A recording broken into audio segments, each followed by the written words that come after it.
Hey guys, welcome to my channel.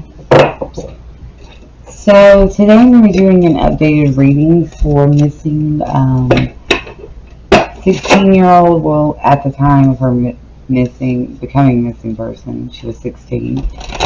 She went missing on October the 13th, 2018 from Bishop, California. There haven't been any answers, any movement, nothing since then. So I have a couple of questions and I'm going to see what I get for it. So let's get to it. Alright. Spirit guides, guardian angels, please join me. Spirit guides, can you please show me with the tarot what part, if any, did Melissa Guse have in causing the disappearance of Karlie Guse on October the 13th, 2018. Can you please give me 3 cards that represent what part Melissa Guse had in causing the disappearance of her stepdaughter, Karlie Guse? What part did Melissa Guse have, if any?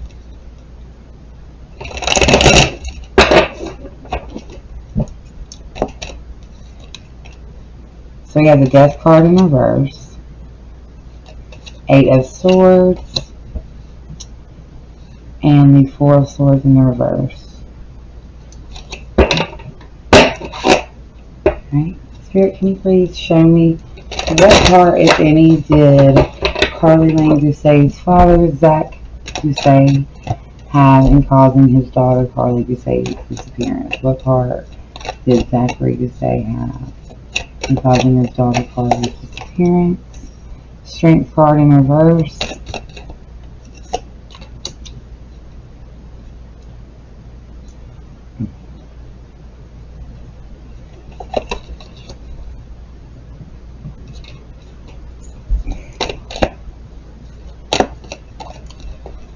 Okay, and last thing, I'm going to do 2 cards, so I'm going to do 2. Spirit, can you please give me 2 cards that represent what was going on between Zachary Guse and Melissa Guse on the morning of October the 13th, 2018, prior to reporting Karlie missing? What were they doing? What was going on between them? Please show me. So we have the 9 of Swords, and we have the Tower in reverse. Interesting. And on the bottom of the deck is the 5 of Cups in the reverse position. Okay guys, so the Death card in reverse is referring to the literal death of Karlie, in my opinion, and the resistance to the death being known because of the circumstances surrounding how it truly happened, and a fear of having to face up to, in my opinion, what caused an injury to Karlie, and the lack of help and resistance to do what was needed and could have been prevented. It could have been prevented. Her death could have been prevented, but it wasn't, due to negligence and refusing to do what they needed to do. Selfishness, egotistical behavior too. The 8 of Swords shows the kind of the need to hide the outcome and the answers to her death. They need to hide that. They need to prevent it from being known. So they can't let everybody know that this is what happened. They can't say this is what happened. They have to adjust it and change the circumstances because they are insecure with the sequence of events, so to speak, right? What happened and then to where we got there. It could severely imprisonments with the 8 of Swords, feeling like your hands are tied. It also speaks to taking the time to actively plan the best ways that they can free themselves from the circumstances that they are now bound by. Making decisions and planning how to best navigate, taking your time. So this basically, her passing happens, plans are put in place, time, waiting for the right time to present their production is what I'm going to say, and report her missing and go from there. But first, they needed to create their narrative and then build off of it. Does that make sense? The Six of the Swords in the reverse is the interference that they were running, as in interfering with the truth being known, which means creating a whole different scene, a whole new play. You're creating this scene. You're the director. You place the parts where they are, and this is what you said happened. This is my narrative. This is our story, and we're sticking to it, kind of thing.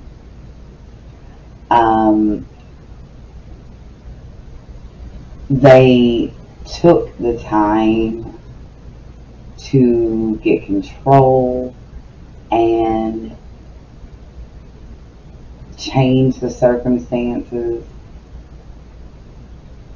and get everything into place. All the moving pieces, all the chess pieces are where they're supposed to be, and setting the motion in order before it ever happened, basically.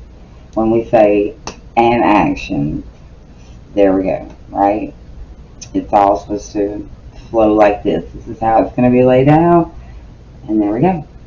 Their scripts were given to them beforehand, kind of thing.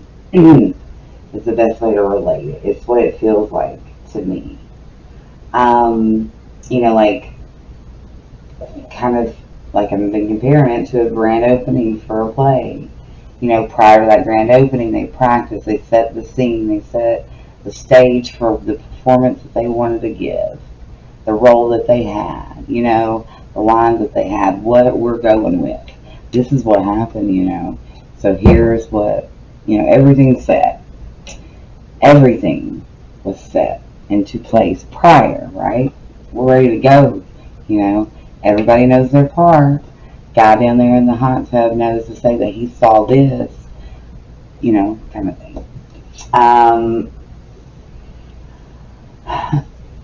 The Strength card in reverse being for Zach Guse's first card, and it being under the Death card in reverse, it speaks volumes in itself. But it kind of tells me that because this is like this, I feel that the drugs, supposed to be high, the recording, all of that, the party, all that, were not related at all to her actual death and the circumstances surrounding it, if that makes sense. Or her disappearance either. They were not relevant in the ways that they were made to be, to seem. Karlie probably did go and probably was at his without permission to be there. She was already in trouble at school or something, whatever the case may be. It's very possible that she probably did smoke weed that night. But did she overdose, or was she on something high? Absolutely. I don't feel that way at all. No. I feel like tensions boiled over when she got home. I feel like she was in trouble. I feel like she was in trouble with her father because of Melissa's upsetness too, if that makes sense. So Melissa was very mad at Karlie. Karlie was supposed to be doing something for her. she completely bailed and went where she wasn't supposed to go. She wasn't following directions. She was basically, you know how it is when you're with someone.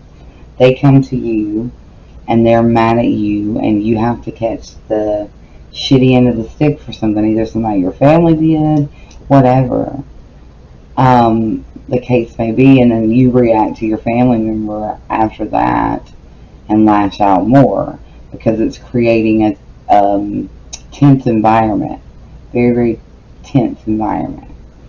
Melissa felt like Zach wasn't being harsh enough on Karlie. It was causing them to argue and fight.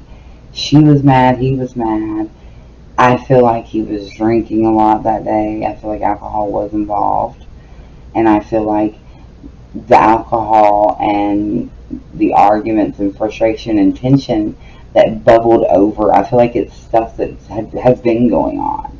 And the culmination of it bubbled up that night into a reaction from Zach in a rash, intense moment. And I feel like Karlie hit her head. I really do feel like he like crashed into her, like tackled her or something, and her head hit like a big stone, a big rock, something hard as hell. And I think she lost consciousness instantly, okay? And then woke back up. They got her back awake, right? This happens. It's over with after this rush because this situation happens. And once we see, or once we hear about that recording, it puts me in the frame of mind that in order to, you know, kind of make it seem one way, it's made to seem like Karlie was on drugs that night because of how delirious she was there. But that's after she had lost consciousness already, had hit her head. She was a little like not delusional, but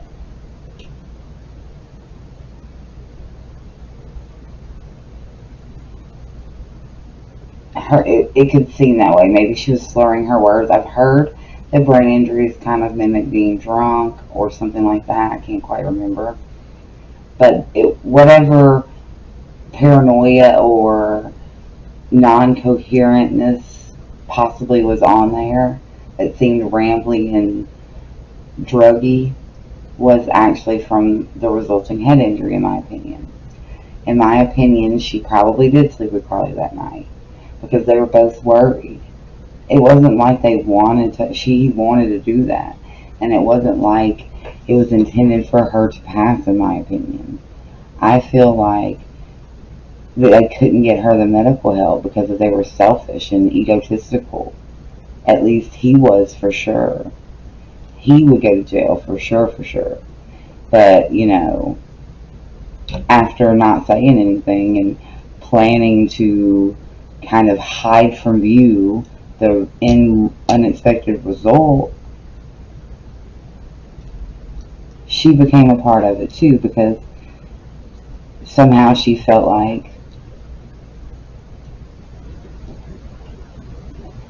it was best for, I guess, probably her other children. Does she have children with him, maybe? She felt like it was best for her and them as a total to work together to fix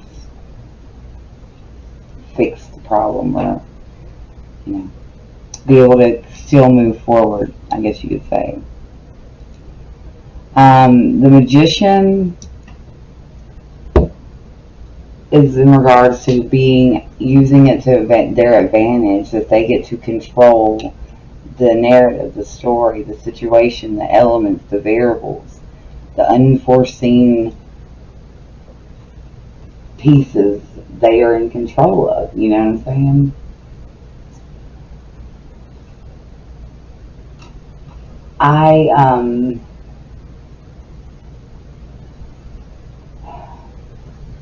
I feel that things were set into motion after her death occurred. See, this happened. We're separating ourselves from that, because we can't change that. We can only do and think about what we can use to best move forward. What we can do to best create the outcome we want. We set things in emotions here with that knowledge and resources so that they are able to manipulate the truth and create the narrative and elements and pieces and all of it, basically drawing and mapping out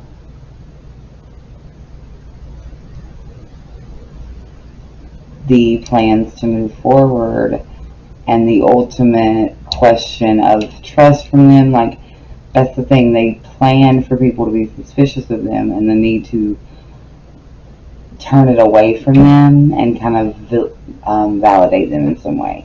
So when I see this, I'm thinking this is every person that said they've seen her that morning, in my opinion, allegedly, is either A, it was set that way to look like her, one, or two, these people have been asked to say that to have validation and validate their story, so that it isn't only seen that, oh, this is just their word. It wasn't going to be questioned as much. The story they give and the elements to her disappearance and what occurred wouldn't be so much looked at in the house because she was seen walking away. They're telling it's validated for them.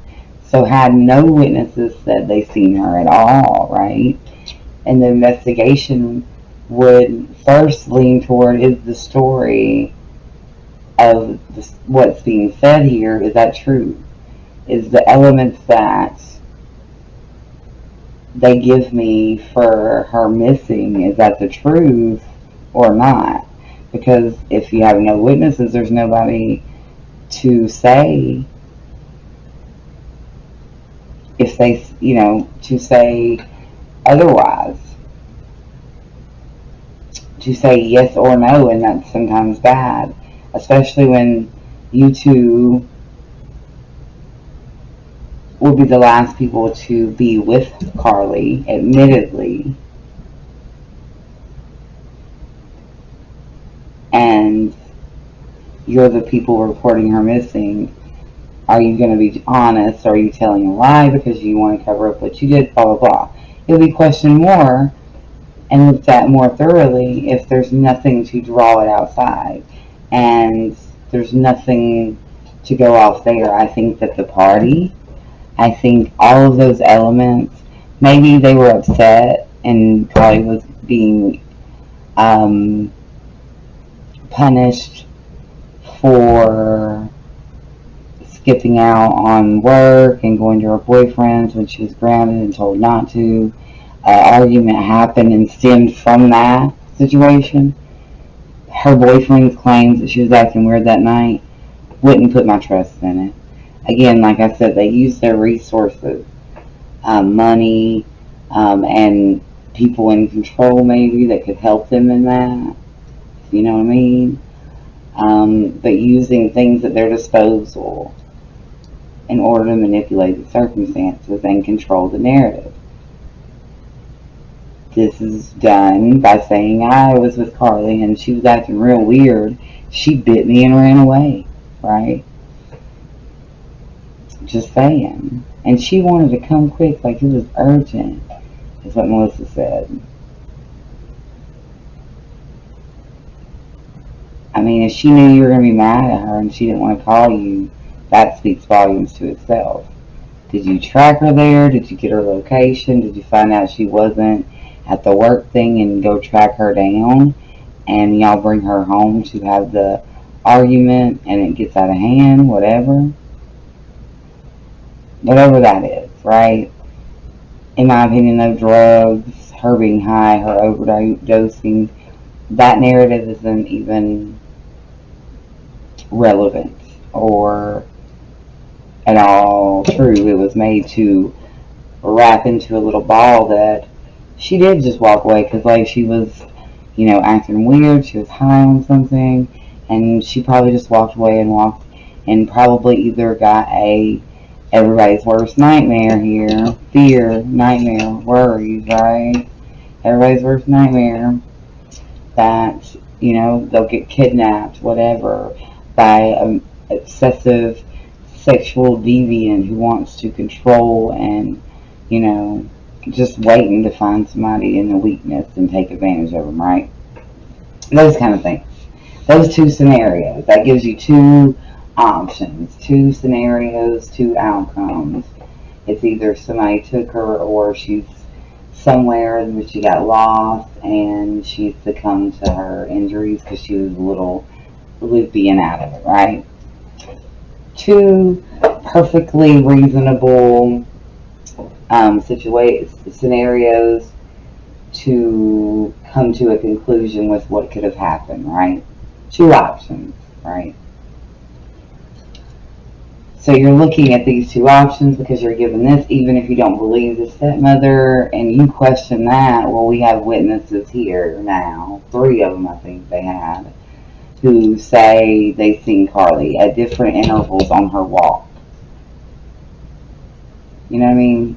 Just people come out of nowhere to, take the focus off of the home, them, and the home, and their story, and their telling of events is not questioned as much because I'm being validated right now.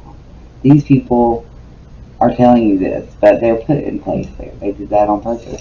9 of Swords in the Tower in reverse shows me and tells me that after, because 9 would be after the culmination of events,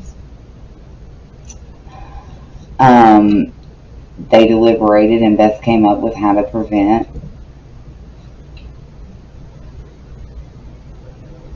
the total destruction and losing everything they have. The best way to move forward. And I do feel grief and sorrow, especially from Melissa, and remorse for her own inaction. And I don't know if I feel it from Zach. I really don't know. I think he's like emotionally blocked, but I know that it wasn't intended, an intentional thing. It was an unintended and unexpected outcome. They didn't expect her to pass. But he didn't take her to the hospital. She didn't take her to the hospital, which could have saved her life and would have saved her life. Because of his actions and his concern more about himself and her concern more about herself and losing everything they felt they worked for and their life being over. Couldn't help Karlie. She's already passed. We gotta do what we can. That situation's done and over. We need to do what we need to do to make the changes necessary to prevent losing everything. So it's a messed up mentality. It really is. It almost became like secondary that Karlie lost her life at a young age. And I remember, everything is alleged for entertainment purposes only. Everybody's innocent until proven guilty in a court of law. But this is what I feel strongly. It's what I've seen in the cards. I just know in my soul that this is what happened to her. And it breaks my heart. And the thing is, you have to rid yourself of that guilt anyway.